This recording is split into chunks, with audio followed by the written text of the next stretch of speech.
Okay, so next is Italo Vignoli from the Document Foundation. Okay, morning everyone, and welcome to very dry England.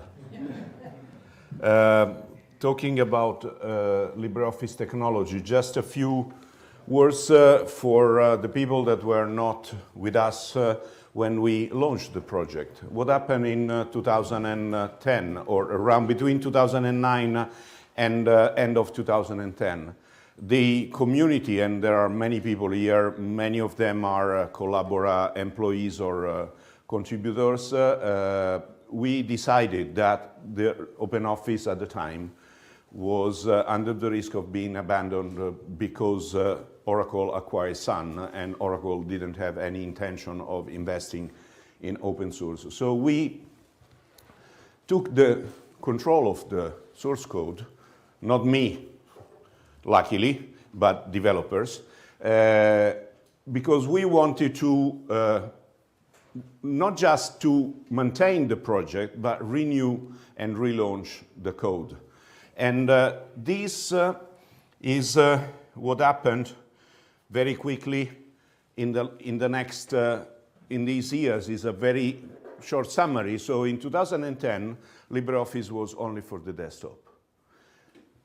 In 2020, we are in 2023, but this was real in 2020. We have LibreOffice for the desktop. We have long-term supported versions for enterprises. We have LibreOffice Online, LibreOffice Mobile for Android and iOS, and LibreOffice for Chrome OS. If you summarize all of this and you know the products, you know that they all share the LibreOffice engine. So what we have trying to make this clear to the external world, because that is not clear if you don't know the products. It's very difficult. People is unfortunately educated by the competing Office suites, which have developed an engine for each platform.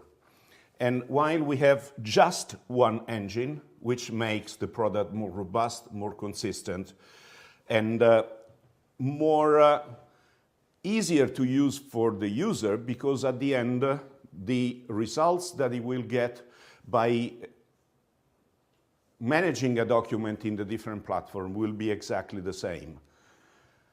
So, summarizing, we have called this LibreOffice technology. Of course, LibreOffice is the name of a product, but LibreOffice technology is the name of the underlying technology. And it is important that all the people that are talking about LibreOffice outside the project use this concept. There is a logo, I will show you in a second, but it's on all the slides of the cool days, because this is a very real and a very strong advantage of LibreOffice in comparison with other Office suites. So, same processing engine. Of course, developers clean and refactor the source code. It was a little bit messy in 2010. It's probably messy today, but it's a lot less messy than it was in 2010. Focus on code quality and consistency. This is something that people outside the open source often do not realize. They ask you, and doing marketing for open source, I'm asked almost always how you do security. And when I just show a couple of tools, fuzzy tools, Coverity Scan, and I explain what they do, of course, they're not all security, but they're useful for the external world because they provide visuals, and visuals are very important. When I show the numbers of Coverity Scan, people say, oh, wow, 0 errors, which is not real, but the reality is that they see a 0 where they want to see a 0. And that is important for the user. And when I talk about users, it's also public administrations, enterprises adopting the product. And developers have also created easier APIs to develop on LibreOffice. So at the end, the tag is the best open source platform for personal productivity. So it's not anymore the best open source software, but it's a platform, and it's tightly integrated everywhere.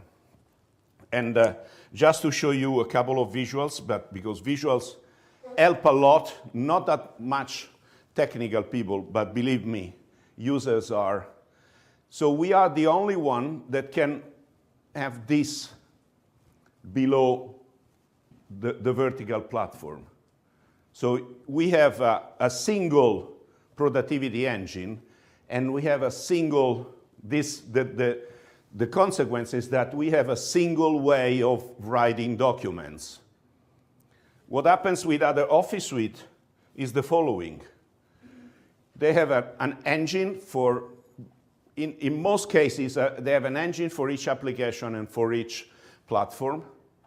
Maybe they're not terribly different, but they're slightly different. Because if you, and I made the exercise of doing it, I own a license of Microsoft Office for the 3 platforms. I created the same documents from scratch, of course, on the 3 platform.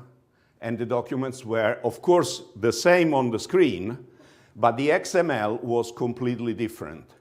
This means that if you exchange a document that has been written here with this engine, something may happen. And what happens quite frequently is that the robustness of the product with multiple editing on different platforms goes down.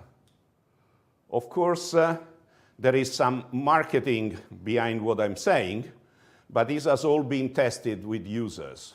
So you can use exactly my words or your words mimicking what I'm telling, because this is something that is really true.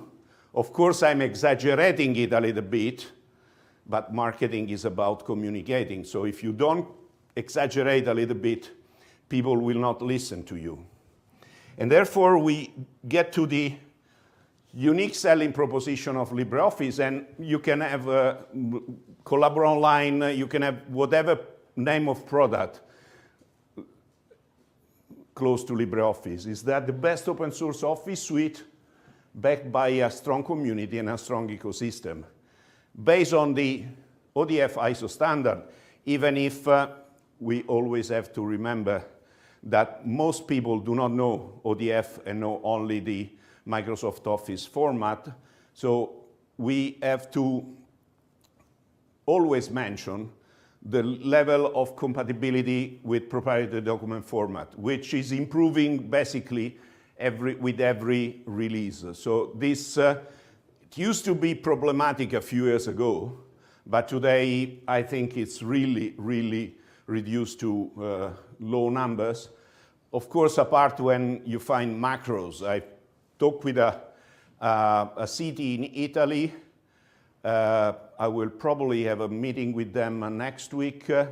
They have a macro which is over 7,000 lines. And I said, I mean, you should write a program instead of having a macro for that, because it's unmaintainable.